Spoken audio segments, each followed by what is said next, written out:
Friends आज video आमे जानिबा केउं समय पुरुष माने महिला मानक सह संबंध रखा द्वारा महिला माने गर्भवती होई न थांती। फ्रेंड्स विवाह पर प्रत्येक पुरुष तांको पार्टनर के सह प्रतिदिन संबंध रखा पसंद करिथांती, किंतु काले तांको पार्टनर गर्भवती होई जिवे सेथिमाई से माने प्रतिदिन संबंध रखती नहीं। किंतु आज रही आमे वीडियो रे जानिबा साइंस अनुसार केउ केउ दिन संबंध रखा द्वारा महिला माने गर्भवती होती नहीं।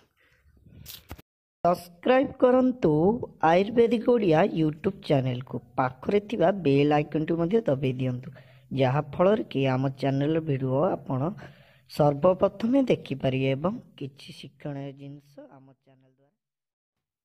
फ्रेंड्स ऋतुस्राव हेबार 48 घंटा पर जदि आपण कौनसी महिला सह संबंध रखुचंती तेबे से माने गर्भवती होबार चांस बहुत कम मात्रा रे थाए, कारण ऋतुस्राव होबा समय से महिला मानक प्रेग्नेंट करिया पई ये अंडा कोशिका गुड़िक प्रस्तुत होता है।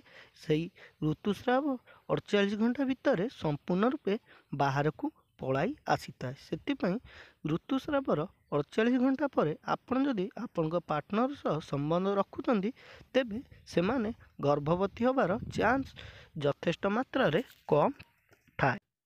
फ्रेंड्स ऋतुस्रावर 48 घंटा मध्य महिला मानकर प्रेग्नेंट करिया पई ये अंडा कोशिका गुड़िक थाए से सबू ऋतुस्रावर 48 घंटा भितर बाहर को बाहरी आसी था एवं से गुड़िक पुनर्बार प्रस्तुत होगापी 48 घंटार समय लगी था। से ऋतुस्रावर 48 घंटा पर आपण जदि आपण पार्टनर संबंध रखुचंती तेबे से माने प्रेग्नेंट होबार चांस बहुत कम मात्रा रे थाए। फ्रेंड्स आशा करे आपण को आज रही वीडियोटी संपूर्ण रूपे भल लगी। वीडियोटी जदि आपण मानक भल लगी तेबे वीडियोटी लाइक करने सहित आपण फ्रेंड्स निश्चिंत शेयर कर दियंतु। Thank you.